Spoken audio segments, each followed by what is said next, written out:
Welcome to the Wilderness Podcast. We're on episode 21. Today's January 31st, 2017. We're doing our series here, raiding into the new year. We're on part 4. So, before we begin, I'm Dills. Hey guys, I'm Deegan. Yeah, there we go. I always hate doing those introductions.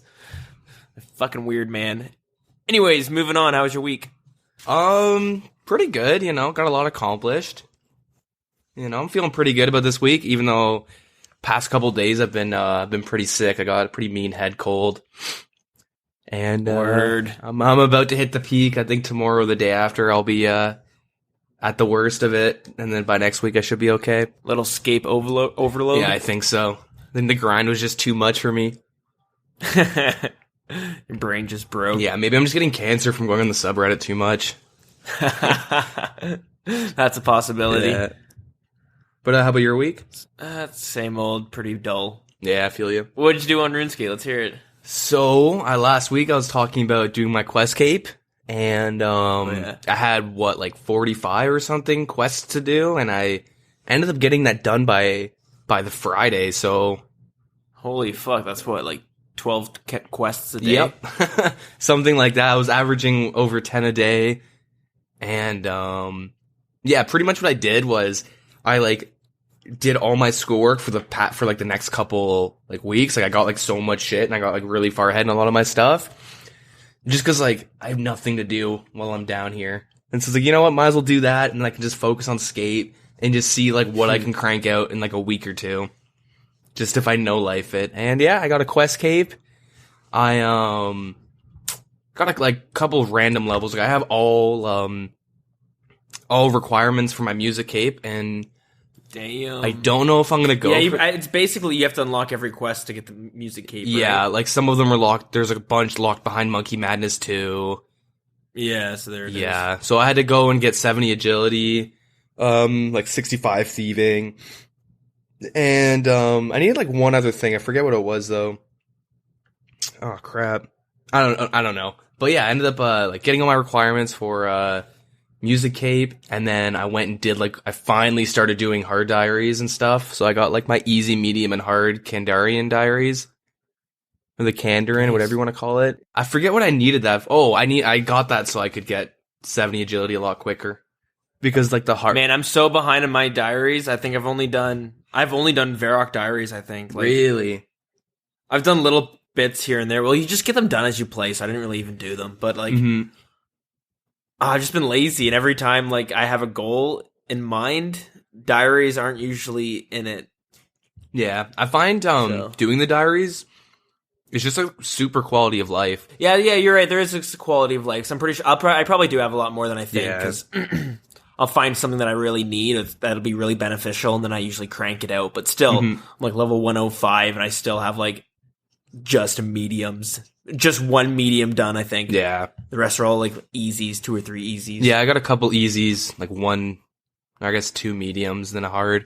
I have to crank out, I have all the requirements for Falador hard diary, so I want to get that done so I can do Mole Mom and just farm that for a while and make some money. Oh, true. But, wait, what does that unlock for you? For the Mole? The Falador ones, what I'm pretty much wanting is, at hard, I believe it is, your Falador shield, you can use it, and you can locate where the Mole Mom is within the underground cave. Okay. So that makes it, that increases the kills per hour by, a crap ton. And then the Kandarin... Yeah, and if you've never done Mole Mom, you're basically running around nonstop trying to find where it is, because every now and then it'll just dig and just teleport somewhere. Yeah, and the area is, pretty big. Yeah. But yeah, with the Kandarins, it lets me teleport to the Sears Village Bank, so that's super helpful. That's the main reason why. And it does something it increases the chance of your enchanted bolts proccing. I don't know if it's just the mithril the water, the whirlpool thing by the Barbarian Assault. I don't know if it's just in there or if it's overall. Oh, okay. But so that'll be really helpful. But yeah, I got that done. Yeah, I need to crank some of these out. Yeah, it's honestly, it's not bad until you start doing it. That's what I found. See, the thing is, I thought it would be fun to do. It looked kind of like a little checklist. Oh, I'll go, do a bunch of these little tasks. But, when I started doing... It's probably the Varrock one, because that was the one I actually really wanted. I want to get the battle staffs. And something else, I can't remember. But Yeah, it's kind of tedious. It kind of took a while too. It's kind of annoying. It wasn't really that much fun. No, it's not really fun at all. I just well, it's not bad once you actually start getting into the groove of it. I like open up the wiki, see all the requirements, make sure I have them all met. And then I just kind of check them off one at a time, start from the top, work my way down. Like I did that same thing like while I was going for the quest gate. I just started from the top and just did them in alphabetical order, unless I needed like requirements for, one of them, that I'd go and do all the requirements, and then I'd continued working on it. And I saved like Monkey Madness 2 for last, just cause like, it definitely like, it was worth it for me, cause it's definitely like a really nice last quest to push through before you get your cape. What'd you think of it? I haven't done it yet, but Monkey Madness 2 is actually such a good quest. Like I remember it had pretty positive feedback when it came out. Mm-hmm. Like, it's probably the favorite, or like tied with my favorite quest. Like, it's really good, and like the like big boss fight at the end is like really hard. Like I did the two, like there's 2 save spot methods I did for the first 2 phases, and then the third phase, like I did it like another way, and it was still like really, really hard. Oh yeah, that's kind of cool. Like I don't know how like these void pures and stuff are doing it, because it's actually like it's a challenging boss. It's definitely really hard. Yeah, it's good to hear though. Yeah, no, it's a really fun quest, and yeah, it's good fun. I don't know, getting the quest cape it felt like pretty nice, at least, because was it satisfying? Was it worth the giant fucking journey? Oh yeah, the giant trek. I would say it's definitely worth, because like one, like the cape gives me the best teleport to a fairy ring in the game. Oh, that's right. It's right outside of Legends Guild. Legends Guild. I keep forgetting the capes have benefits now. Yeah, it's pretty good. I mean, I kind of just did it so I never have to worry about quests, because like before that, I had like a good amount of quest points, but I have like a lot of friends that are pretty much NMZ prods and stuff. Like they hit 110 and then they go get their fire cape and barrel gloves. So they pretty much camp NMZ until they're a high level, and they have like nothing really to their account, and they're pretty newbie, and I was kind of like that. And there's just so many things. Like, man, I didn't even do like Edgar's Ruse for the Trollheim teleport, and I was like doing Bandos and crap. Like I was just like, oh, I need to do that quest. Yeah, like if you're ever gonna do God Wars, you need it. Like it's literally cuts your travel time by like 80%. But yeah, like, I don't know, I found, I've done all quests and stuff, so I don't have to worry about it until, they release another quest in a year or two. That's true. I prefer my method of just waiting till you have to do it for a clue scroll or some shit. Yes. And then putting that off for a week, and then finally probably dropping the clue, to be honest, and then the second time you get it and the clue, you usually go complete it. Yeah. I mean, I'm the opposite. I just want to get it out of the way, never have to worry about any of that crap again. And I mean, like, I really enjoyed, like, the big quest grind. Like, if I hated it, I wouldn't have been done by now. Like, you just get in the groove and you do all the quests. The one thing I gotta say, though, is fuck rat catchers. Yeah. Worst quest in the game, 100% stupid. I hate it. I don't think I've ever done that quest. Don't do it unless you have to. It is shitty. It's like, it's 10 times worse than an RFD when you have to get the spices. Oh, it's really? So bad, because I pretty much, like, throughout RS, I did Gertrude's cat, like, a long time ago. And I first question. Yeah, and I have the kitten until I have to do the spices, right? Like, I'm never gonna get an actual cat, so I keep it as a kitten, suffer for, like, an hour and a half getting all the spices, because kittens can't kill anything, and then it becomes a hell kitten, and I'm too lazy to make it become a cat. And then I have to do rat catchers. It's not hard to make it become a cat, though. It just takes time, and I just couldn't be bothered. You don't do anything. It just follows you. Just keep some fish on you. Yeah, it's annoying. I don't know. I've never really cared for the cats in the game. And, yeah, I had to do rat catchers, and you catch 14 rats in that game. And I counted for, like, one of my catches. It was, like, or 2 of them. The one, one of my first rats, it took me 22 attempts, and then, like, the other one I tried to track was like 53 attempts or something. And so like literally you just for like 2 hours straight till you catch like all 8 rats in this one area. And then you have to go to a friggin' like garden.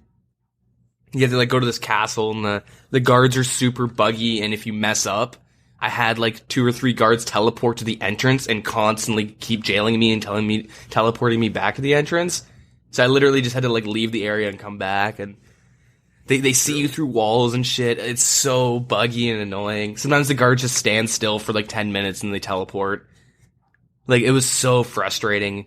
And then I finally went and caught all the other cats I needed, and I like had to go and fight this big rat or something. It's like you use your cat pretty much in this like hole in the wall, and then it like fights a rat, and then you have to like feed it with fish, like through this tiny hole. Right. Okay. Okay. Yeah. But the click box was so small. Like, what I would do is I put my cat in, like click my food, try and find the hole, and then like right click it and get ready to feed it.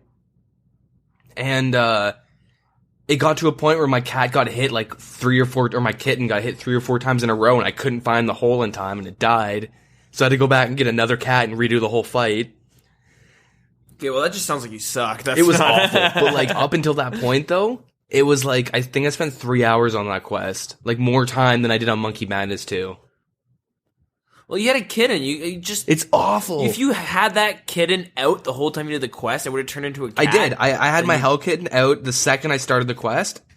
And, like, up until it died, it was still a kitten. And I'm like... Because it takes over 3 hours. If it takes 3 hours if you're feeding it at the right times and stroking it at the right times. If you don't do that properly, it can take, like, up to 6 hours.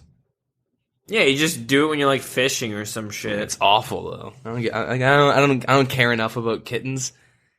But like, even then, man, you should like what's that? Even then, like traveling through the garden into the castle and traveling around the castle, like that took me so long because the pathing of the guards are like really slow and really, really glitchy. True. Where like you're hiding behind it like a bush, you're fully circled by a bush, and the guy just like, hey, you stop, and like teleports you right through a bush, and you're like, well, I can't fucking do anything about that. But that's like, okay, well, the important question, does it give you anything good? Are the rewards worth it? You unlock a wily and lazy cat. So I think you can turn your overgrown cat into one of these 2 cats, which is good because overgrown cats can't hunt mice. And oh really? Oh yeah, true. Okay, that makes sense. And the wily cats are the best for killing rats. They have like a 70% chance to catch the rat, so it's really good if you're like an Iron Man and you need to get a lot of stews and whatnot. But other than that, like, nah. Yeah, I just looked it up. So you get 2 quest points, 4.5k thieving experience, a rat pull. What's a rat pull? Just a little. Just like a weapon you hold that you can add rats to it or something when your cat catches them. Yeah, it's for the rat pits minigame. Yeah. So that looks alright if you're into the fashion scape. Yeah, and then you get the wily cats and the lazy cat. Yeah. And you can sorry, let me say that again. And then you can train wily cats and lazy cats, and you can name your cat up to 6 letters long. Yeah, so I can call my cat Killer or something super edgy. Yeah. Mm-hmm. Then you can do rat pits and the ability to use the minigame teleport to the rat pits in Port Sarim. Yeah. Arndone, Varrock, and Keldegrim. Mm-hmm. Not bad. Yeah. Have you ever done rat pits? No, I definitely don't want to after that experience. I don't like anything with kittens. Yeah, just checking it out now, and the only reward is cash, and there's really no popularity towards the game. Yeah, it seems... In fact, it's rare to see anyone there. Did it? Straight from the wiki itself. Yeah. It's, because, like, no one likes doing that shit with their cats. Even if it's, like, a wily cat, who enjoys right-click, interact, like, chase vermin, and, like, no one enjoys that type of content. Not necessarily, but, like, if they released more... I think they should release kind of more pets on that. Okay, maybe not. I think I want to take that back. I was going to say they should release dogs and shit, too. They do have dogs. There should be a quest that comes out where you can get dogs. What? Can't you get... I remember when I was a kid, when I first became a member and did Gertrude's Cat, I've got a pug somehow. You can also... No, there's no way. Dude, I swear I was able to get a dog somehow. You can get a pet rock, too? You can get a pet rock, yeah. Could it be the dog from the fucking stray dog from Varrock? No, there was Oh my god, I swear I had like a pet, like Penguin? you can get like a Clockwork pug? maybe it was that. I don't know, man. I remember like having like an actual dog. Well, like I was like, oh cool, and I like put it in my bank and it sat there forever. But yeah, maybe I'm just making that up. Maybe it's just like a false memory. I think you're a filthy liar. Yeah, Let me check maybe. that RuneScape dog 2007. Yeah, I don't know. I think I'm definitely wrong on that. I don't know why I remember that though. I remember having like a pug, and I thought that was so cool. Maybe I was just a kid and couldn't read, and I was like, oh, it's obviously a pug. Yeah, and it was probably the Rock or some shit. I don't know. I remember having a rock pet, but yeah, they have a shit ton of pets. Oh yeah, no, that's what I was saying. I was like thinking when I was like, I don't know why they don't just have more cat pets and like more pets like that. And then I remember like, oh yeah, they have. Looking them up now. 42 pets. Okay, yeah, sure, yeah. A lot. That's including like cat, bit. hellcat, wily cat. You know what I mean? Like all the variations of the cats. But it would be kind of cool to see different variants of cats, though. Because I remember when I would see a lazy cat or a wily cat. Yeah, I'd be like, shit, like I want a fucking wily cat or a lazy cat, and you can name them. Like you can name them. Dude, I think that's only for you though. Like I don't think anyone will right click. That would make sense. Yeah, I don't think anyone right clicks your cat and it says like. Yeah. That's fucking stupid. Yeah. Well, still, yeah, add more different cats. That'd be cool. I'd be down for that. Add, like, pregnant cats and, like, maybe a 3-legged cat and, blind cat and a cat with fleas, maybe? What do you think? Any of these sticking? Well, I mean, I hate the cats in this game, so I'm gonna say no. Dead cat. How about that? Yeah, okay. You just drag it behind you on a leash? Yeah, it drags behind you. Flies and shit buzzing around it. All right, cool. That's a pretty good suggestion. We'll set it into the Jagex. Mm-hmm. But, so is that, what else you do? I think just that. It's really weird. Last episode I was bitching about this, saying how much I hate agility, and, like, now I'm starting to warm up to runecrafting. Yeah. Now, like, I did my grind to agility. I mean, I actually liked getting, like, it was only, like, 67 or something to 70. But, like, I don't know, like, those last couple levels, I actually really enjoyed it, but... You really enjoyed it? You went from hating it, like, to, like... So you did it for 10 minutes and quit? Well, like, to, like, now I find a way, like, I found a way to, like, actually like it. So, pretty much, I was kind of forced to watch a movie with someone, like, over Skype or whatever. So we watch a movie, and I'm like, I didn't really want to watch a movie. The movie was called, like, Moana or something. I don't know if you guys... it's like a Pixar or something... It's spelled like Mulan? No, Moana. It's like Hawaiian people. I might have it's a lot about gods and stuff like that. It's an okay movie, but I really wasn't down to watch it. And so I just did agility the whole time and had it up my second monitor and kind of watched it. And then we watched like a second movie and I just kept on doing agility and thieving and stuff. I think that's a pretty special case though. I don't think you could like give that advice to other people. This is how you should do agility. Man, be forced to watch a movie you don't want to watch. Well, like, and have nothing else just in general, like watching movie. Like, man, I watched I was watching like a bunch of movies and stuff, and like just doing rune crafting and finding other things to do. Like I used to just like listen to music and then do agility. That's what I did for my 1 to 65 grind. Okay. That sounds horrible. That was awful. Yeah, but like now, like. If I'm like on Discord with my buddies and we're all just like talking or something, I'll just log on and do some rune crafting for like an hour or two, or I'll do agility or something. Like I really, like that's the only way I can find to enjoy it is if I'm like interacting with people, I guess. But like it's all right. So now we'll ask the question: for 2 days straight, if you had to do one of the skills, which one would it be, agility or rune crafting? I'd probably say rune crafting for the money. Okay, rune crafting for 2 days versus agility for a week straight. No, wait, sorry, opposite way around. Agility for 2 days, rune crafting for a week straight. See, that's why I would say RuneScape. I mean, not RuneScape. Rune crafting, sorry. I would say rune crafting because it's a shit ton of money. Like, I'd make like... Well, I have made like over 1.5 mil just doing it during a section of the day, doing rune crafting. Like, it's actually like, the nature runes are really good money. So what are you getting it to right now, and why? Well, I was just rune crafting just for the sake of rune crafting. Like I also do need a lot of money. I'm kind of, my magic has always been really low, ever since they took out 6-hour splashing, I just never trained Magic. Like, I did 1 to 65. Boycotting Magic. Yeah, I did 1 to 65 Magic, only splashing, and then they came out with that update where they fixed, like, the 6-hour splashing, and then to, like, 75, I pretty much elked. Like, I would just elk random shit in my bank. And then I would also, like, bloodburst Dust Devils on Slayer tasks. But, like, now I need, like... I'm debating about going for 85 or 94 Magic. And I need a crap ton of money to burst those monkeys.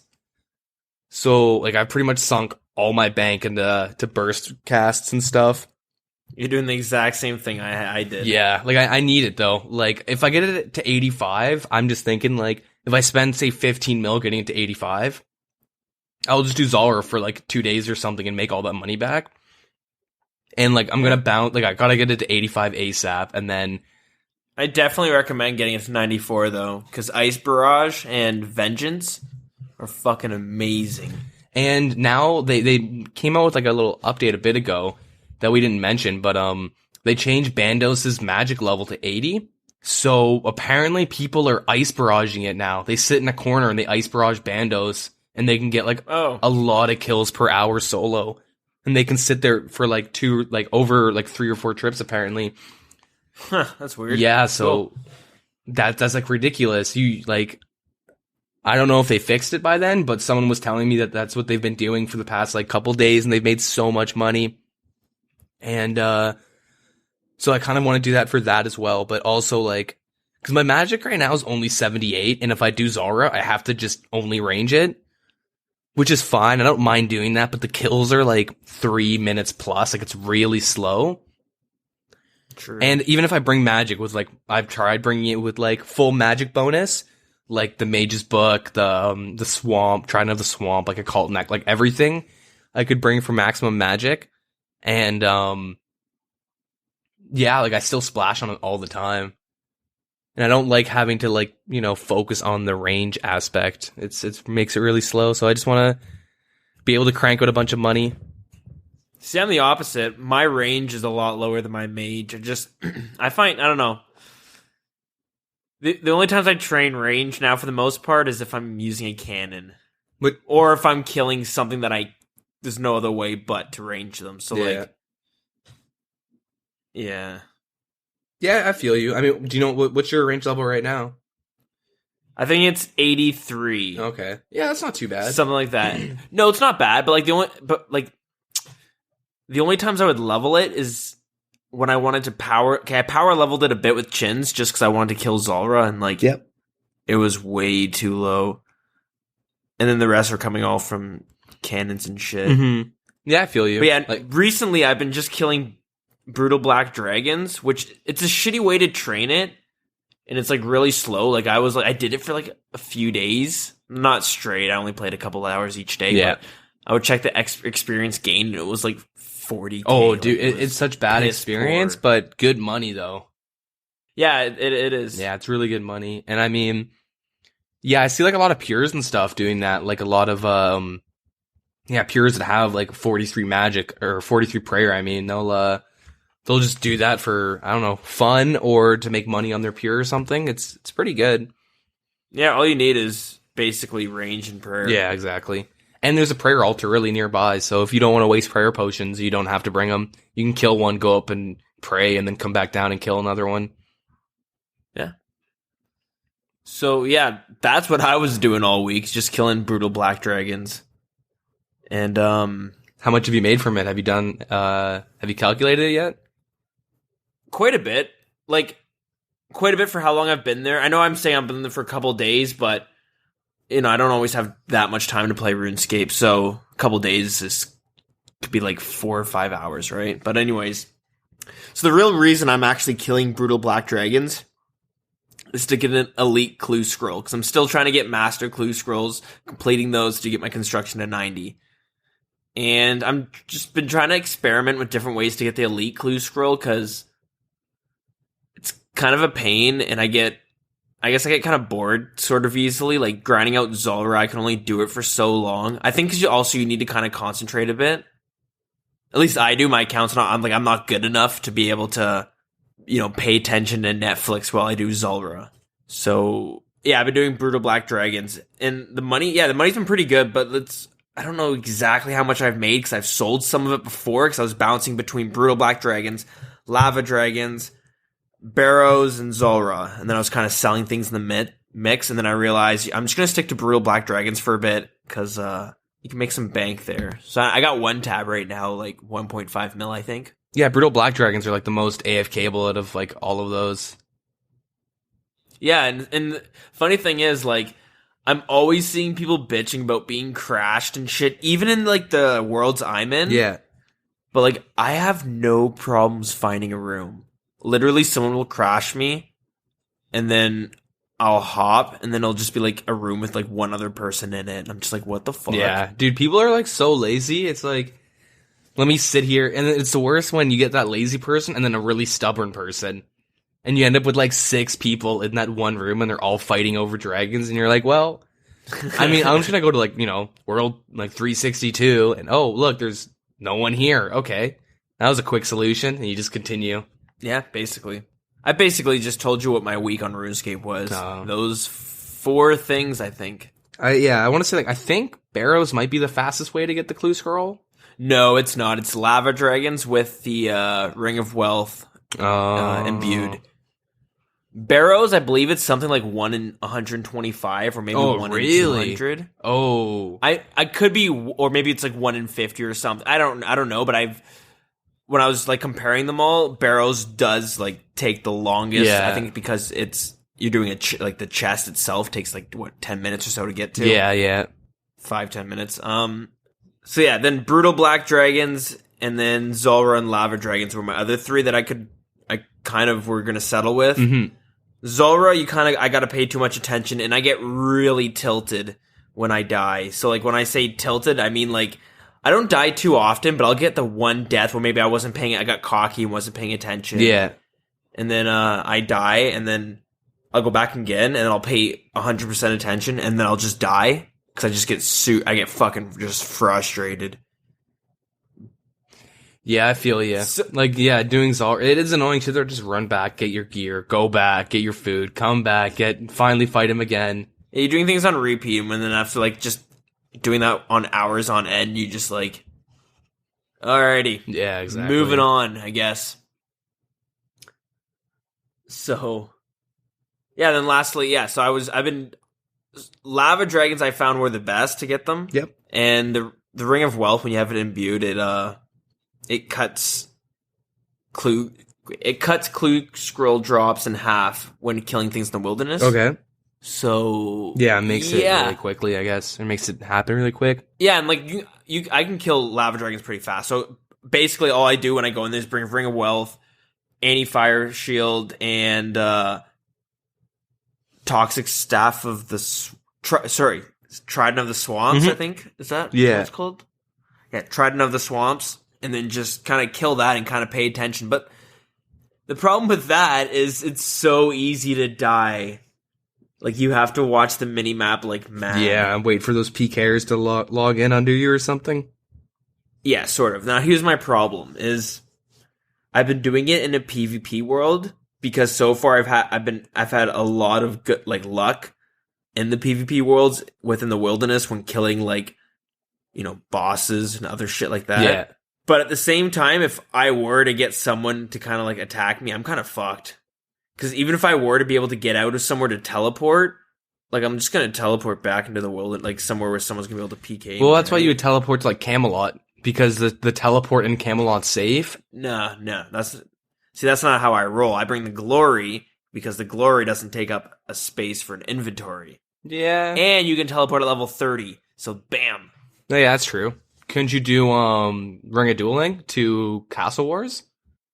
Or is that not safe? I don't know, but I got the Ring of Wealth in the ring slot. Oh, truth. So yeah, even though I never fucking filled my inventory because I always puss out as soon as I get a big drop. Not a big drop, but anything worth 100k. Yeah. I have it so the purple pops up. So I get excited and I get the fuck out of there. Yeah, I feel you. Yeah, that's what I've been doing. I mean, at this rate, how long do you think it'll take for you to get like your master clue and then to get your 90 construction. Well, see, that's the problem. Like, there's a lot of variables, right? Like, I have no idea because this fucking clue is like the elite can take forever to get. Yeah. The rest of the clues are really easy. Like, I just go to Hellhounds in the Wilderness for hard, or I just do my Slayer task, get my hard clue that way, and it's usually fairly fast. Medium, I do guards with a cannon, and then easy, I do thugs in the Wilderness too. Yeah. And yeah, I have no problem with those, but it's the elite that I have like been kind of having issues with. Just because I get impatient. That's all it is, right? Yeah. I mean, I would probably argue that it would be faster if you just did medium clues. Because it's like one out of like 128 or something, or 256 or something to get ranger boots. And you could get like 3 or 4 of them done in an hour, easy. Yeah, but the thing is, I don't want to just grind out clues. I'm trying to do it so I don't burn myself out of construction, right? Yeah, I mean... Okay, I'll try to bring you into my mindset that I'm going here. So, if I do master clues to get money to do construction, every time the master clue be kind of different, the potential to score big and make a lot of money, I'll have to raise my stats sometimes. So, like, my first example is I had to get 70 agility. I probably never would have done that. It would have stayed 60 for the rest of my life. I think that's it. But it kind of I don't know. It was kind of a goal within another goal. You know what I'm saying? I mean, I guess if you get that third H piece, and you're like, well, I'm done. I get 99 construction easy, 99. Yeah, and then I just spend it all on mahogany planks. Yeah, and then just like blow 40 mil to get to level 90. I mean, I think regardless, depending on how it works out, like if you're gonna get burnt out, you're gonna get burnt out. It's kind of hard to avoid it. You have to like find a way to make it manageable. And this is why I think the master clue is a good one, because like I said, during the weekday especially, I don't always have the most time. I'll have like 2, maybe 3 hours to like game. And yeah. So when I wanted to get like 90 hunter or something like that to catch dragon imps with my like bare hands, and I was level 1, so this was like a really unrealistic goal. But anyways, I placed it, and within like 1 week, I got to like level 65 or something like that, and that wasn't too bad. And then the next week, I was doing like chins or something, so I was making some money too, and that was kind of like I enjoyed that. That was kind of satisfying, but I was playing like 10 minutes, and then I was just like, okay, I can't fucking take this. I'm getting off for the day, and I'll come back tomorrow. And I ended up quitting for a few months after that. That's when I started like playing this time around. I was like, okay, no more setting these like stupid, unrealistic goals where I'm like, okay, I'm gonna do hunter for the next 300 hours straight. You know what I mean? Yeah. Not straight, but 300 hours. That's what I'm gonna be doing on RuneScape. Yeah, I mean, it's like usually, like, I have different types of goals set. Like, I'll have more than just one goal set. One will be, like, the super grindy, like, all right, I'm going to burst to, you know, I think I have, like, 5 or 6K ice bursts, like, in my inventory right now. And so it's like, all right, I'll do that. I'll use them all. I don't know what level I'll get to. But then, like, I'll also set, like, AFK goals. Like, you know, if I don't feel like doing that type of stuff, I'll just do monkfish or something. And I'll just fish, like, you know what I mean? Like, my goals are... Yeah, okay. A lot of them are pretty loosely based with like a general idea of how I want it. 'Cause yeah, I've had that like that exact same issue where it's like, all right, I'm gonna get like, you know, I'm gonna spend a month doing this straight, and then like halfway through, you're like, this is not worth it. I'd rather not play this game, and then you quit for like a month or 2. Yeah. So the reason that, at least so far, this master clue thing has been kind of good because, like I know I'm bitching about me not being able to get the elite clue, but it's because I'm just getting a little antsy now. Yeah. At this point, but whatever. After doing my first clue, I had about 10 mil, and I blew it all on oak planks from level 50, and I got about 25,000 oak planks. Yeah. And I'm not sure how long it took me, but it took me quite a bit.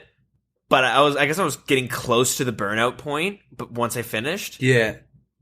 And then I had to do and so, anyways, I do another clue, and then I get, like, nothing. I get, like, 200k from it, and I end up buying, like, 1,000 planks. Or, like, a couple thousand or something like that. And, like, it took me, like, an hour to finish them, and I was like, all right, that was like, I barely even noticed it. You know what I mean? I started, and next thing you know, I'm finishing. Yeah. I grew like maybe one level, but still, this way the grind is changing every time, and it's not always like, all right, let's sit down for 8 hours and make fucking oak larders. Yeah, I mean, I guess we're pretty different, because, like, I could not stand doing master clues. Like, that's something I don't find appealing. I'd rather runecraft.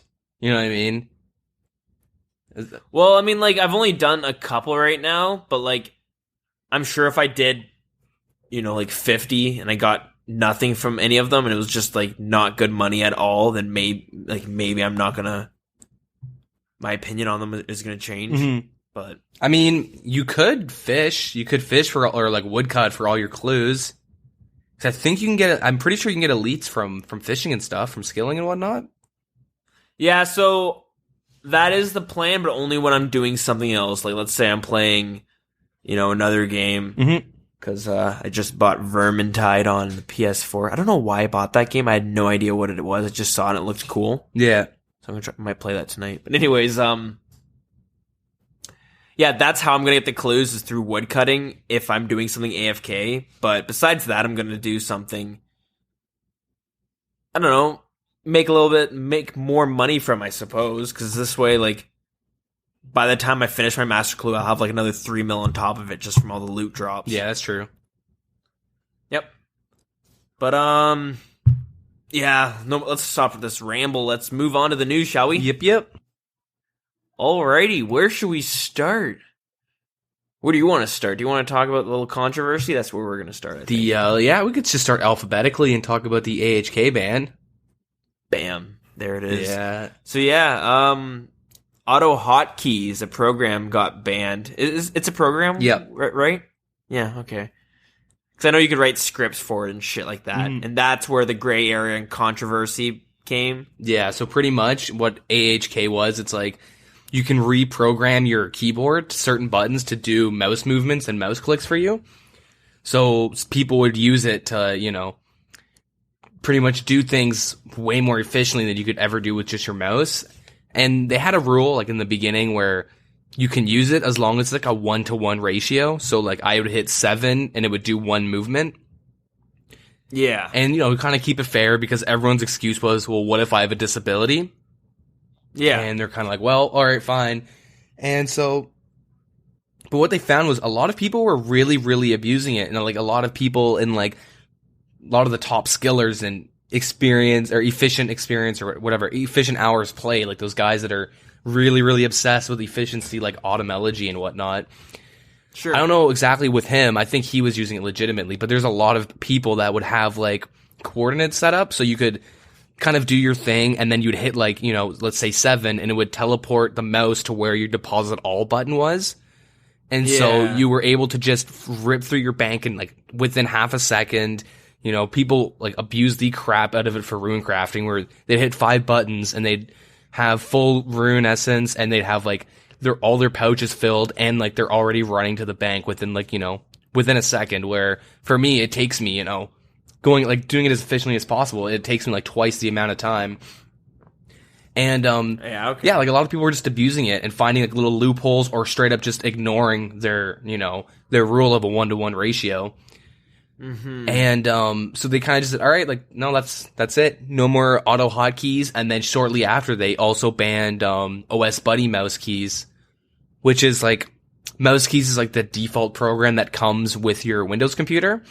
And the RuneScape client, like yeah, old school Buddy, it has like a modified version of it, I guess, built within. So you'd use your D-pad or your keypad or whatever, and you'd be able to like set like an option to hit pretty much 2 or 3 buttons, and you're able to drop like a bunch of your inventory. You know, they have like a lot of different options that would pretty much teleport your mouse around, and that it's not good. Like it's really not good. It's really like it just kind of like abuses the whole argument of what if I'm handicapped. And then I also think it makes it harder for them to track people who are botting and auto clicking.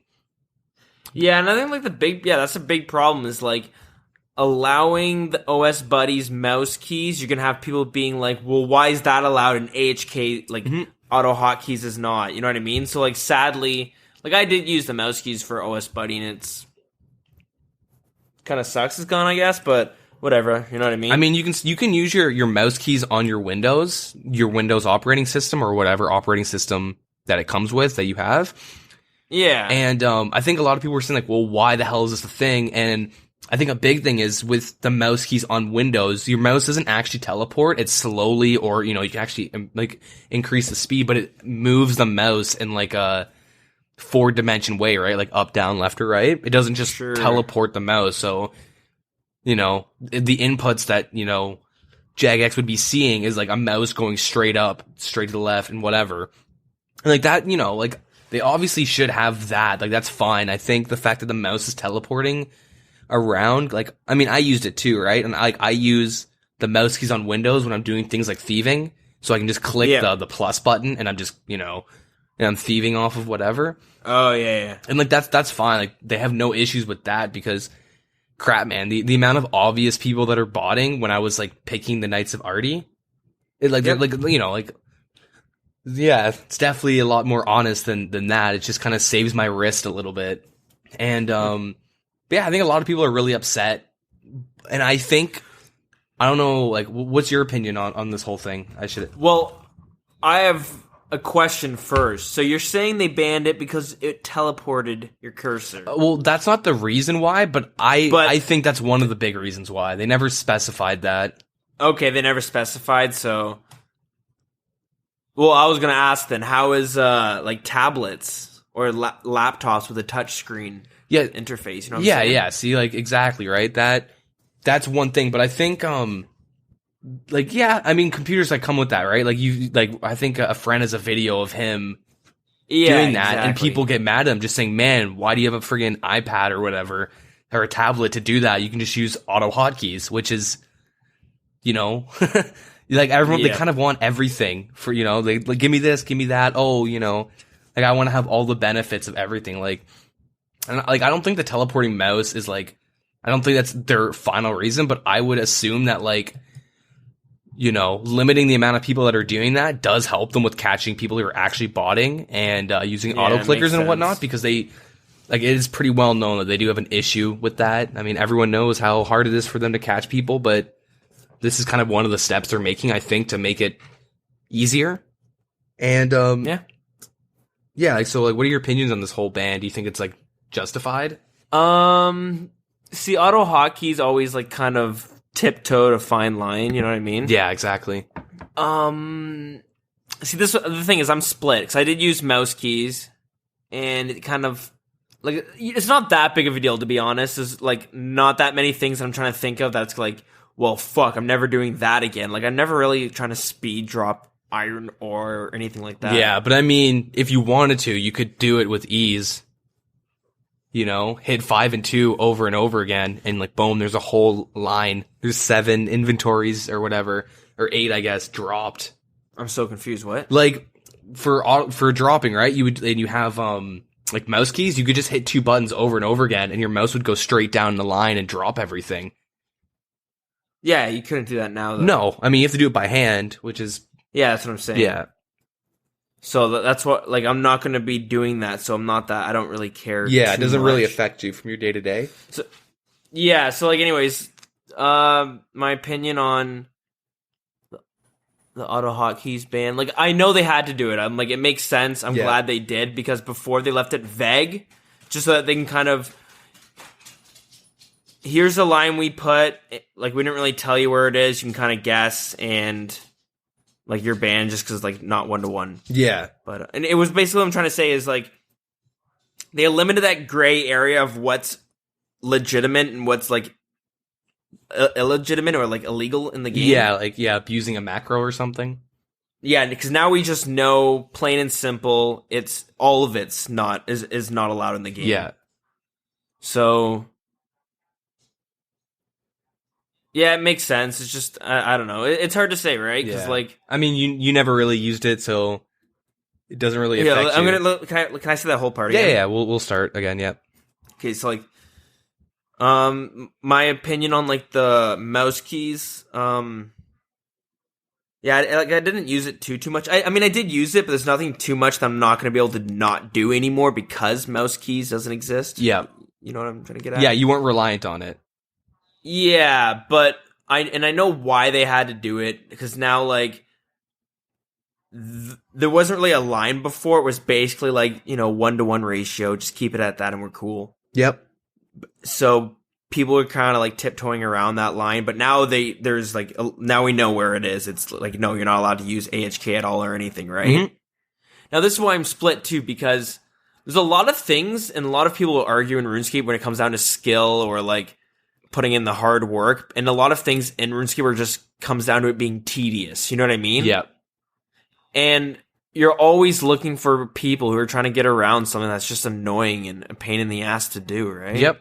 So hopefully, I don't know. I'm kind of running around in circles, I feel like, but hopefully, if they're gonna take these out of the game, hopefully we get a lot of quality of life. Yeah, updates. See, that's a pretty good segue to what I was gonna say, because like very very shortly after this ban, Mod Kyrene, he was actually talking about, and he showed images of an ability to possibly like right click your logs and drop all or something, right?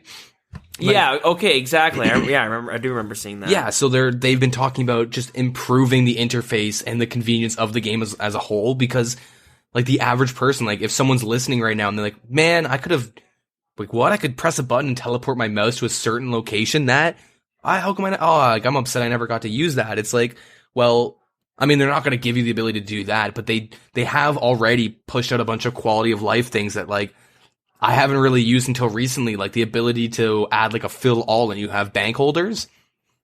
You'll have like like the no smoking sign, the red circle, the line, and you can fill up your bank with these like nulls pretty much, and that allows you to like yeah. Okay, I know what you're like talking dump about. your inventory, but hey, because there's no space, quote unquote, in your bank, you can't deposit your rune pouches or your glory or something. So things like that make it like they've already added, make like quality, like makes it way easier and gives like less of a use for auto hotkeys and mouse keys. Exactly. Yeah. So that's what I mean. Like, as long as they recognize why auto hotkeys is a problem in the first place, is because people want to avoid a lot of these like annoyances, because like a lot of parts of this game are a little outdated because the game is pretty old, right? Mm-hmm. A lot of things we're looking back like 15 years ago. Yeah, exactly. Like a lot of things definitely were overlooked, and our age group at the time, we were all young enough to not care, right? We didn't really care that you had to right click your iron ore one at a time. Like, man, I have a memory of my buddy paying me money to meet him at Alcarad, and he'd trade me the iron ore as he was power mining, and I would drop it for him. Oh, dude, on the forums, there are a ton of like little mini companies that had that. Exactly, right? And like miners and little workers and like... Yeah, and like I thought that was fun, right? But I could not be bothered to be paid like even like, 20K in inventory or, X amount of money per hour. Like I couldn't do that. Like that's boring as hell and a waste of time for me. So like I think they did that ban. They've done this ban to like now they're kind of like, well, we don't want people to have to rely on, like, I guess, add-ons at this point. Like, oh, you want to play RS? Why don't you just download Conduit and OS Buddy, play off, or Rune Loader, like one of the unofficial clients, and then, download auto hotkeys as well. Like, they don't want it, they don't want this big list of things to be piled up of, like, programs you need to, like, play the game in, like, a more fun way, I guess. Yeah, and they are actually doing a lot of improvements, like we even have an auto chat feature. Yeah, right? like I remember discovering short keys when I was like, exactly. Dude, I have short keys on here because I didn't know that existed. Yeah. I downloaded it. Like I was like 10 or something when I discovered short keys, and that made like buying items and like easy. I didn't game changer. Yeah, I would just hit my tilde over and over again, and it would just spam the chat and like. Yeah, they don't want people to have to do that, so they're just going to improve how the game works and the interfaces. And I'm definitely, I would rather have that than needing, mouse keys or something to play the game. Agreed. Yeah, I mean, I used mouse keys quite a bit before the ban. Like, I always used it to like deposit inventory and dropping items and like a lot of little things. I would like, customize the distances so I could do things way more easily, but like.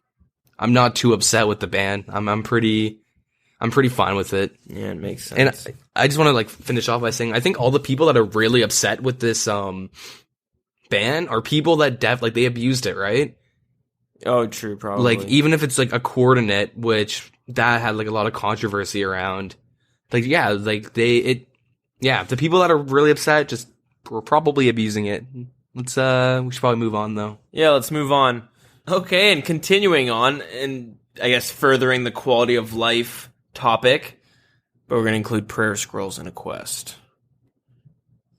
All right, so Misthalin Mystery. Jesus Christ, I sound like I have a list.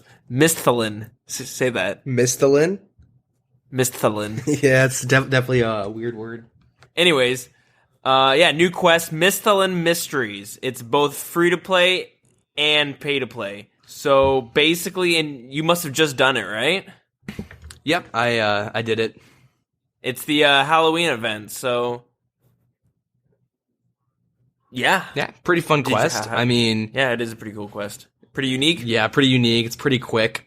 Not even like it took me like not even 10 minutes. I think I just ran right through it. It's pretty easy. Grim Reaper still? I think it's like a Scream knockoff. Yeah, okay. I just wondering if they changed it since that's what they use in Halloween. But yeah, and what were the rewards? Do you remember? You got some gems, I think. Yeah, it's nothing worthwhile. I mean, like the last little boss fight of it's pretty fun. Now you have to like rotate and move the mirrors to the I guess sarcophaguses or like those little coffin things.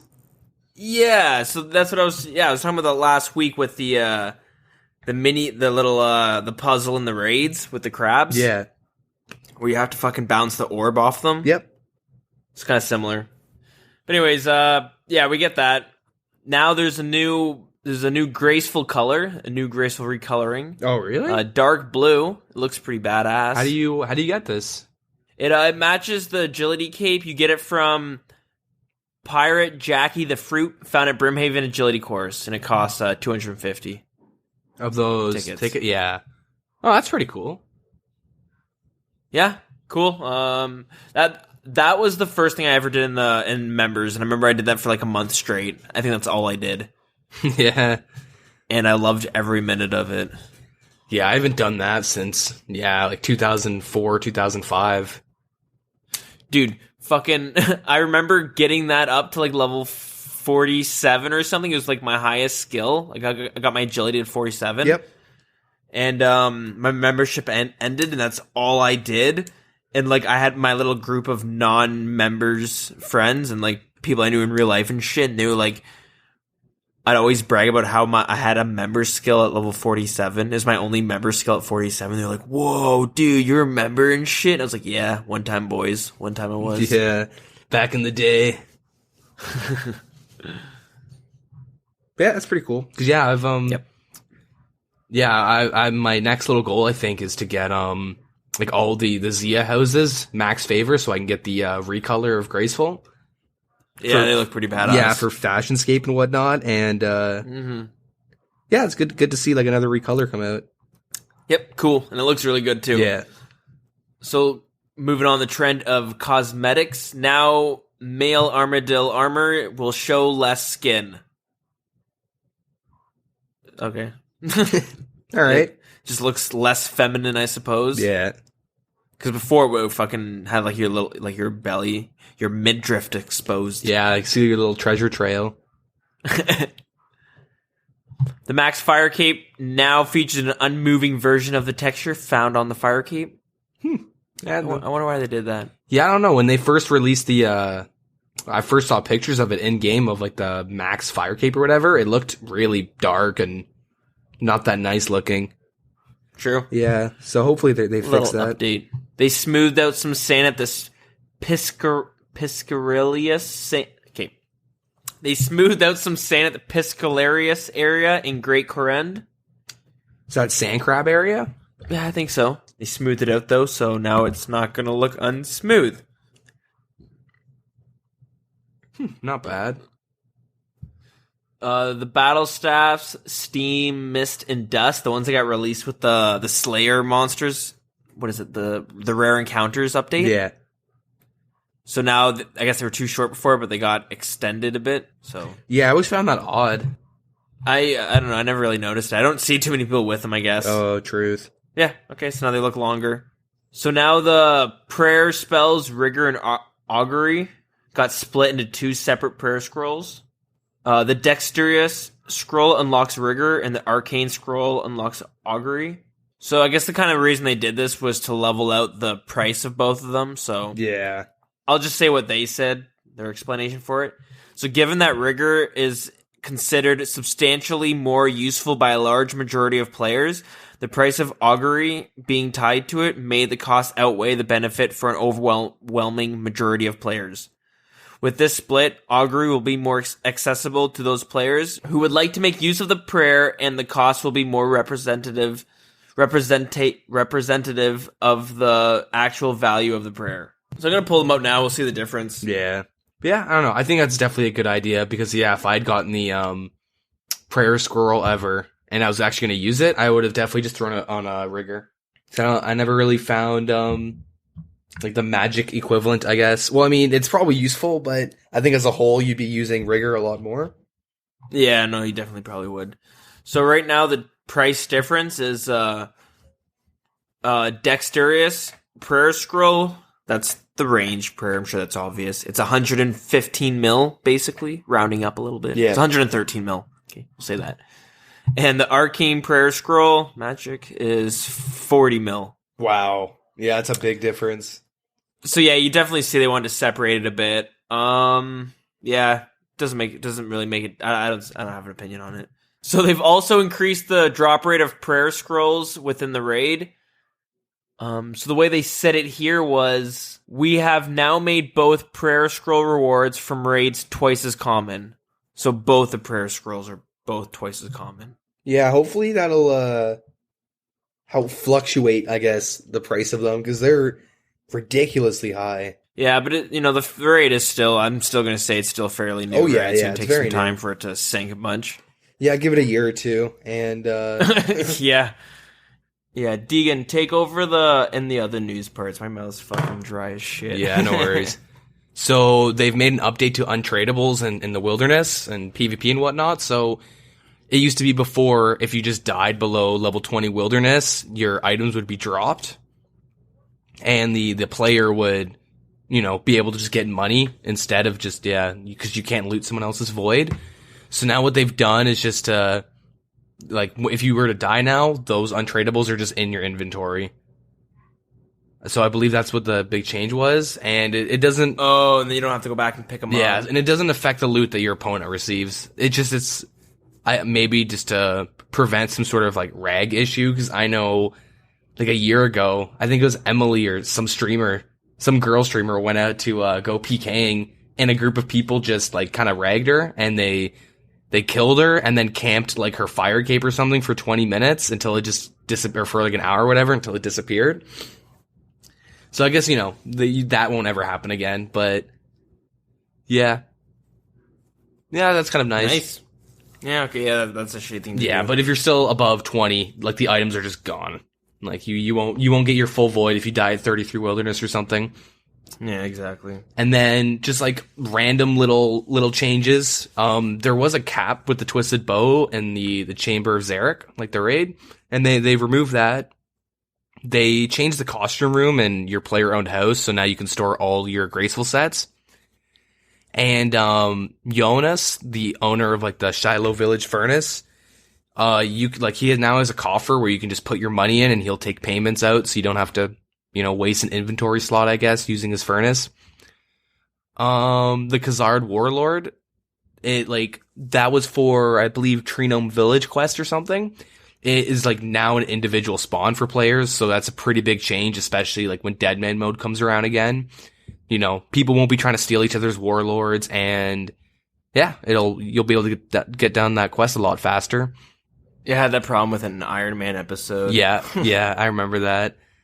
The maniacal monkeys from Monkey Madness 2, like caverns, I guess, if you were to fall down or go down into like that little lower section, you used to be able to kill them and get zombie champion scrolls, and they've taken that out because they're not zombies. People were abusing like a little instance with the behemoth rat in the Evil Dave's lair, like in Edgeville, I guess, where you get your water and cook your food. You can go down that trap door, and they have those behemoth rats. I believe that's where they are.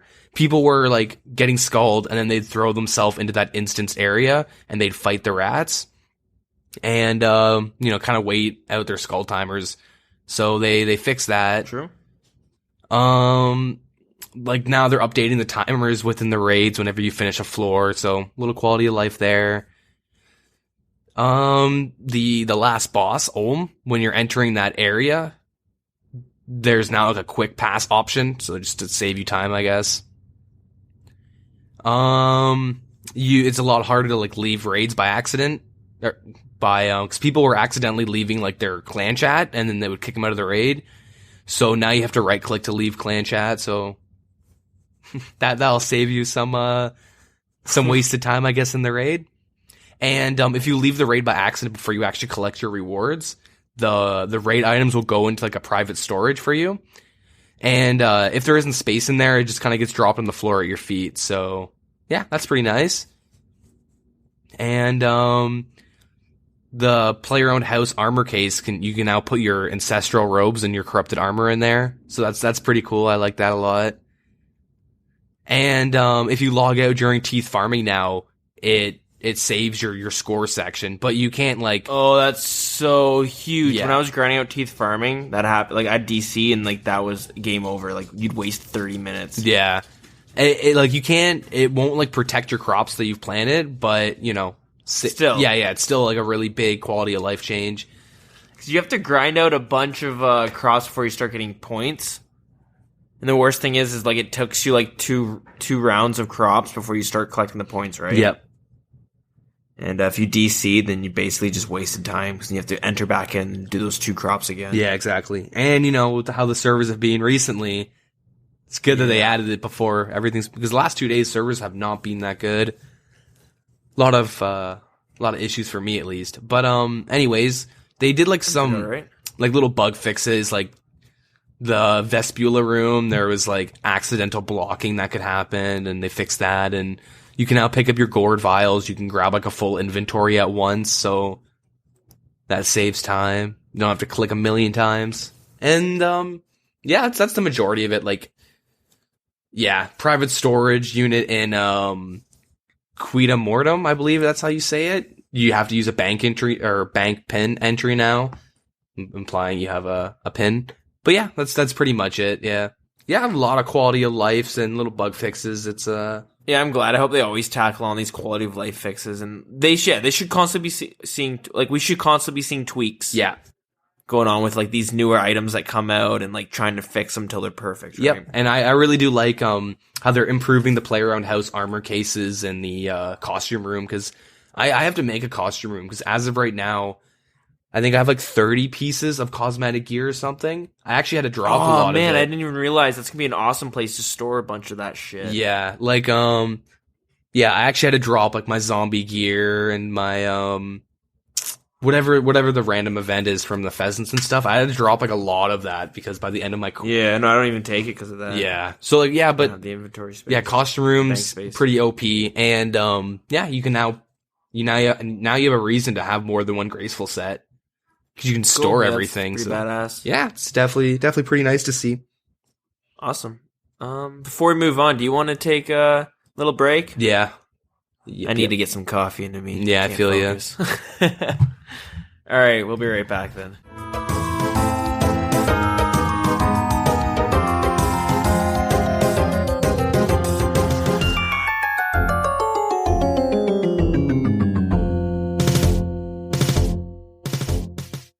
All right, and we're back.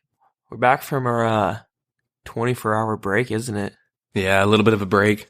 I was so exhausted last night. We had no coffee in the house. It was really too late to go. I couldn't just run to Tim's to get coffee, right? Yeah.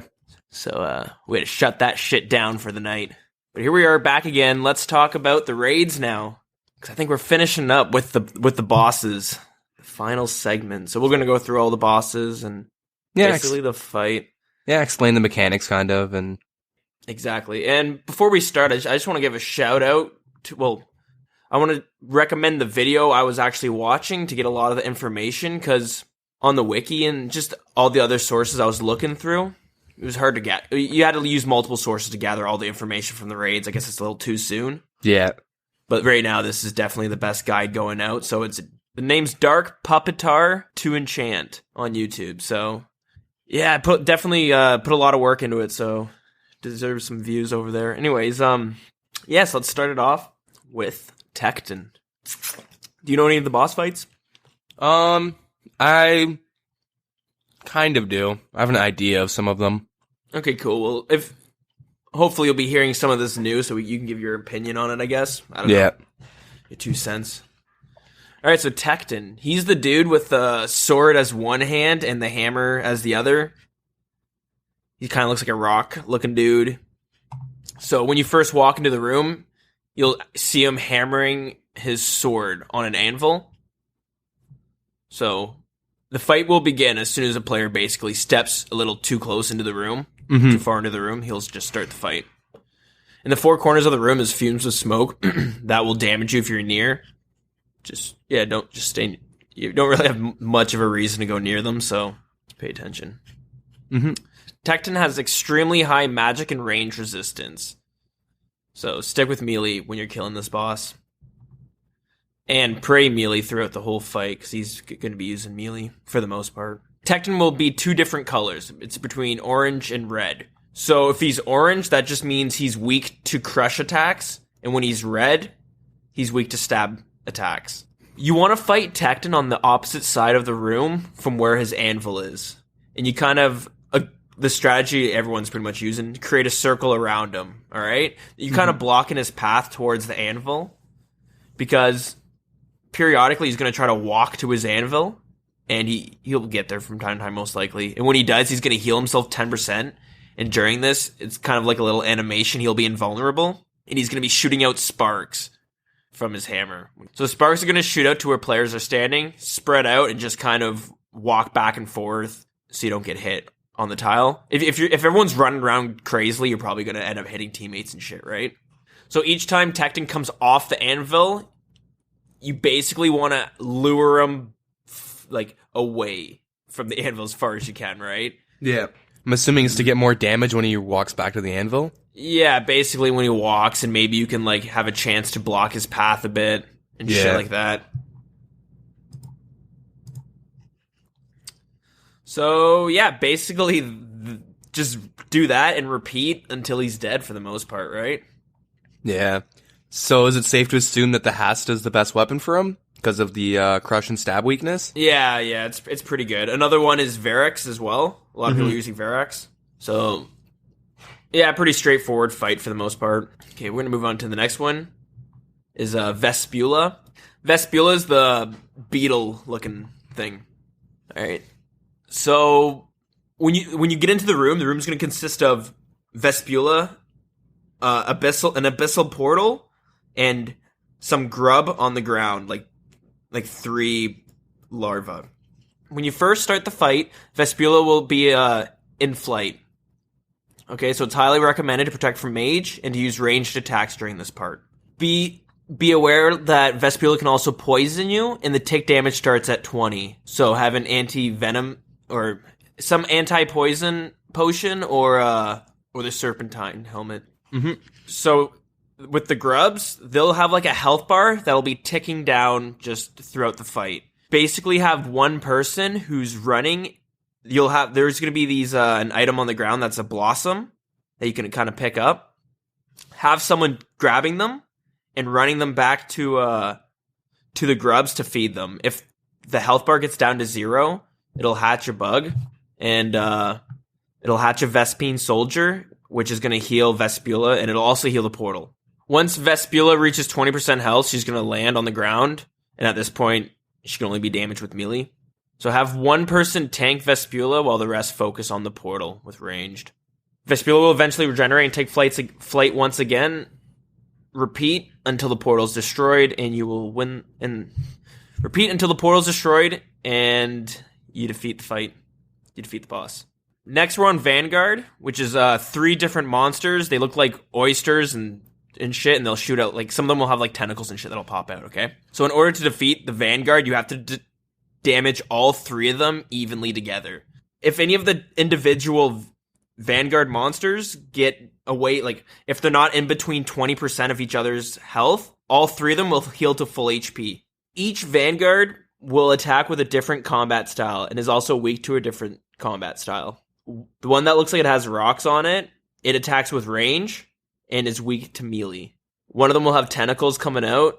It attacks with melee and is weak to mage. And the mage is the one that has no tentacles and it's weak to range. At some point, like periodically throughout the fight, the Vanguard will move into its shell and it'll be invulnerable. So you just have to wait till it pops back out and continue the fight until they're dead. Yeah, it sounds a lot like the WoW raid from Mists of Pandaria, the Rookie Sun fight, where you're just trying to damage. And there's like one of the newer raids out in WoW has the same type of thing where, yeah, you're pretty much just either burning both or all the bosses at the same time, or if you guys are really coordinated and if everyone has Tribrid, then, you know, doing about 15% damage and then swapping over and over again. Yeah, okay. So I guess there's 2 little strategies just depending on how evenly matched all the players are and stuff. You know, if everyone can DPS in their certain attack style at the same rate, it's probably better just to focus. But that, yeah, kind of requires good communication and someone watching all the health pools. Yeah, that's basically what it is, right? Yeah. So I'm trying to think what that one reminds, because you see these a lot in a lot of different other games. Yeah, it's not too hard of a boss mechanic. It just requires like a little bit of teamwork. Like someone has to pick up the reins and kind of announce health and force people to swap. Yeah, exactly. And that's it. Seems pretty easy. All right, next is the Mutadil. So there's 2 different Mutadils in this fight. There's a small one that starts on the land, and it starts with a small one on land and one large one in the water. You're also going to see a meat tree in the same room, right? Mm-hmm. So you're basically forced to fight the small one first, and the small one attacks with melee and ranged attacks. So while this is going on, the one in the water is going to be using a mage attack that's going to be hitting all 3 players. And it can use all 3 different combat styles. The small Mutadil will try to eat from the meat tree to replenish health. You can block the Mutadil from the... You can block the mutt... I'm going to call it mutt from now on. It's just easier. You can block the mutt with players, or you can cut down the tree to prevent it from healing. And you can also freeze it in place with the ZGS and Ice Barrage. Once the small one has died, the large one's going to come out of the water. And basically the same thing for that fight. Just this time he's going to be able to use all 3 attack styles, and he'll have a shockwave move he's going to use every now and again.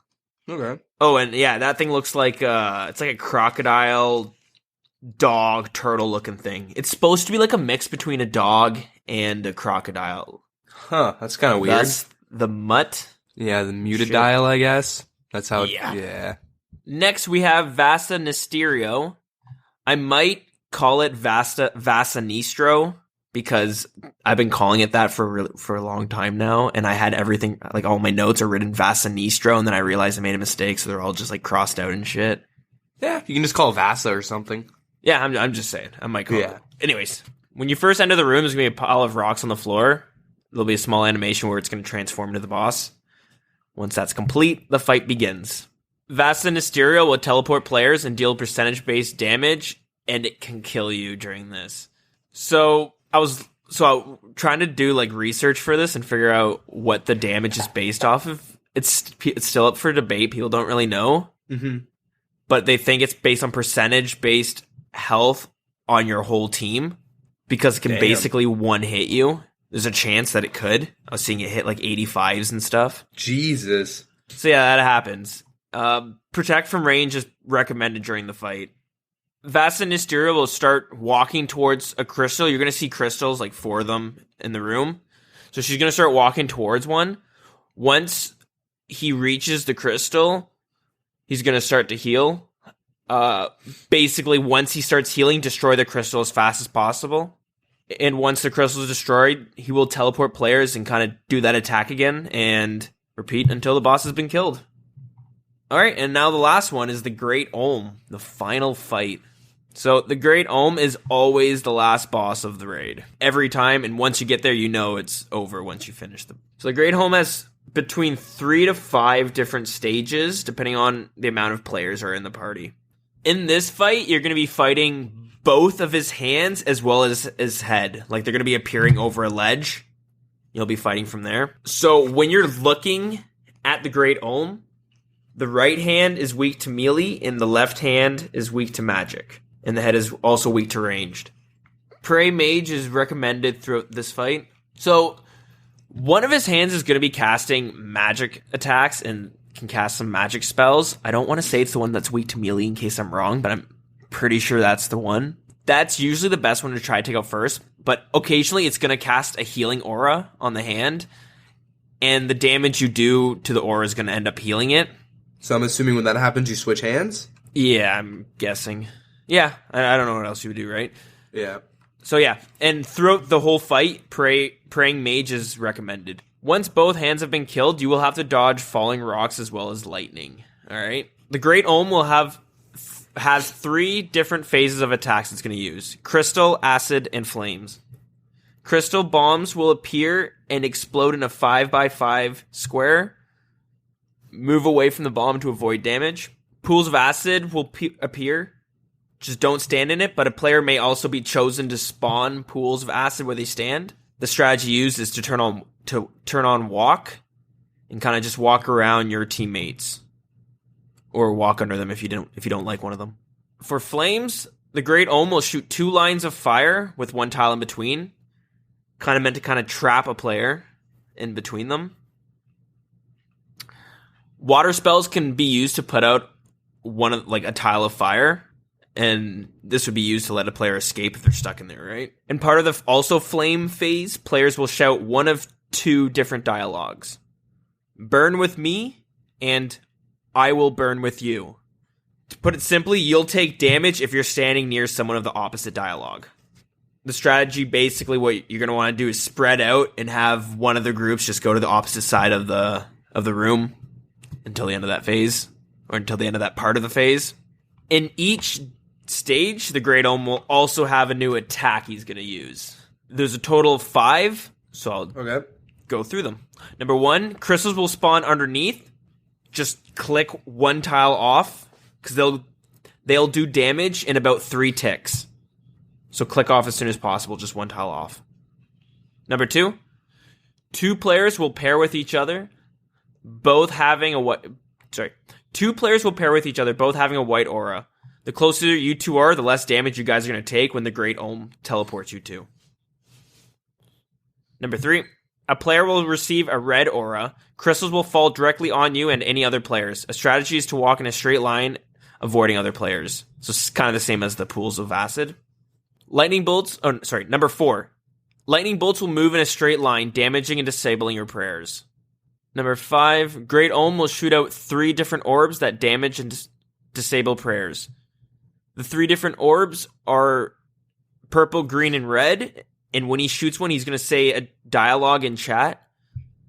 So for purple, he's going to say, the Great Olm fires a sphere of magic power.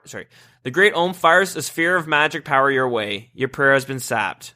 During this, pray magic. They're all pretty straightforward. So for green, instead of a sphere of magic power, he's going to say accuracy and dexterity, pray range. And red, he's going to say aggression, pray melee. So go through that until you get to the final stage. Once you get to the final stage, both hands must be killed at the same time, or else he will revive the hand that dies. During this stage, he will use all 3 different phases. During this stage, he will use all 3 phases of attacks, but he's also going to spawn blue portals on the ground. If nobody is standing on the portal, he will damage between 15 to 20 damage per portal. Take down the 2 hands, take out the head, and then you're done. You finish the raid, open your chest, get your goodies. Yeah, I kind of like Olm. Yeah, I like all the various mechanics that you're gonna need to learn. Yeah, it was pretty overwhelming because, like I said, my account's not really good enough to get to do the raid, so I had to go through, watching videos and reading guides and just shit like that, and there was a lot to take in. I was like, holy fuck, there's like 3 to 5 stages and 3 different phases, like, what? Yeah. But it seems pretty cool. I like it a lot. I like all the bosses. I think they're all pretty well done. Yeah, I think they definitely put a lot of work and thought through the bosses. And I love the mechanics they did for them and just everything. And it just, it goes to show, like, if you're creative enough, how much you can do. You know what I mean? There's just the possibilities with RuneScape are almost endless. Mm-hmm. So yeah, pretty cool. Any boss stand out to you that seemed impressive in design? I mean, I've raided a lot on like a bunch of different games. And okay, so is there anything that you were just like, that's impressive? Well, most of these mechanics you'll encounter in other games. I'm used to, I'm pretty familiar with them, except for it's not even the bosses, it's the friggin' crabs, like, which is one of the rooms. Oh, okay. Yeah, like that was like probably like the most unique thing in the raids. I mean, like, yeah, they definitely do a good job of like how they come upon like certain mechanics and how you deal with certain bosses and whatnot. Mm-hmm. But overall, like, I think they have like a really good variety because nothing's worse when you do a raid and it's like tank and spank this, tank and spank that. Yeah. Oh, there's one mechanic. All right, well, we can cheese it by just stacking up over here. Like, yeah, if you're just with a group of people, it seems like a good time. Yeah, and it doesn't seem like any of the bosses are like stupidly complicated just to be complicated, like, or you got to send one player to take this key, run around here, and this player has to go do this while you're doing that. You know what I mean? Pushing this button at this time. A lot of them are like, they won't be. I don't see them being too tedious to have to farm. Yeah, like, I mean, yeah, they have like a really good variety. I mean, I don't know. We'd kind of have to ask someone who's done the raids like 80 plus times at this point. They might have a good. Yeah, they're just looking at them though. They seem pretty good. I mean, I think, like, I'm almost ready for them. Need to get my magic up a bit more, and, I should be good to go. So I want to, get ready to do raids and then start carrying people through. Yeah. Oh, I'm definitely not good enough to carry people. Oh, soon enough, though. Need a max account for that stuff. 20,000-foot journey starts with a single step. Yeah, exactly. All right, so there we are for raids, for bosses. Pretty cool. Yeah, I can't wait to get in. I want to just kind of power out my account now. I wanted to make it like PKing, like a pretty good PKing account, so I have my 75 attack and 70 defense with like 97 strength, I think. Mm-hmm. And now I'm debating on just like power leveling my attack and defense as well. Yeah, like I did the exact same thing. I stopped at 90, I think. And I was like, yeah, you know what? I'll go PKing for a bit. And then I realized after like a day or two, I don't even enjoy PKing at like a level 100 bracket. I like the low level PKing more. So I just said fuck it, and I just like leveled everything up to base 90s. I like it a lot. It's pretty fun. I'm also really bad, so it's like a huge rush the whole time, because if I actually do kill someone, like, I'll probably have a panic attack and then get rushed by someone who died. Yep. Which actually did happen once, so yeah, good for me. Yeah, I think we should bring this one to an end. You're sick. I'm fucking exhausted. Work's crazy. I am. I'm dying over here. I have to keep muting my mic to blow my nose and cough. It's awful. Yeah, so definitely been an off week for us. That's the way she goes. Yeah, I think hopefully I'll be better for next week, and we'll crank out something, and not have a different topics. We're not always talking about raids. Anything you want to say for next week besides what? Soup and fucking dying being in your near future? I mean, if I'm sick for next podcast, I'm gonna be really pissed. Like, I hate being sick. It's the most frustrating thing, in my opinion. It's awful. Everything is awful. And yeah, it's I like guess a head it's two cold different too. situations. Like me, I'm just like, it wouldn't be too bad. Like, I wouldn't be at work. I'd just be at home, and sure, to be dying, but at least I could be dying in my like bed, maybe watching TV or something. Yeah, but after like the third day, it really isn't worth it. Like Plus, I you're was paying doing for school, right? So. Yeah, I was doing some bursting and stuff last night, and I was so sick. It was just awful. And then today I was just laying in bed all day. Like, I didn't go to class, and I'm like, oh, I'll go play a game of CS, and it was just awful. Just could not enjoy any games or anything. I just laid in bed and watched Netflix and stuff. Still not bad. It's a pretty good life, my friend. All right, let's wrap this up so I can go to my bed and die. Yep, sounds good. There's the cue. All right, guys, thanks for listening. And there's the end of our rating into the new year. Yeah, as we're getting into February. Yeah, I hope you guys enjoyed it, and it's pretty fun. I'm pretty excited. Excited that we definitely be able to go. We'll definitely be able to talk about it better once we're able to do it. You know what I mean? Once we know the fight. Yeah. Because definitely, I know from like playing like other games like WoW and like Destiny that watching the fight and learning it through a video, like no matter how many times I would watch a video and guide for a certain fight, I would still not be able to do it the first time. I'd have to try a few times. Yeah, you really got to be used to it. Yeah, so definitely different to actually do it, right? So, yep. All right, guys, thanks for listening. We'll see you next week. Yeah, have a good one. I'll see you next week. I don't. Hopefully, Deegan will too. Yeah, I hope so. All right, guys, have a good one. All right, see ya. To stay up to date with show news, RuneScape news, or just shitpost and hang out, you can find us on Twitter at TheWildernessRS. You can feel free to join our Facebook group at facebook.com/TheWildernessPodcast. We also have a YouTube channel set up, so feel free to check us out by just searching the name of the show on YouTube. You'll also see it over at Twitter and on Facebook as well. We also have an email set up, so if you want to get in contact, maybe you have some questions or something you want to hear discussed, a story you want to tell us, or just some feedback, you can email us at thewildernesspodcast@gmail.com. And we also have a Discord set up. And if you feel like you want to join and maybe hang out, play with some other scapers, just let us know. Send us a message and get in contact and we'll get you in there. Thanks again for listening. We can't appreciate it enough. Have a good night.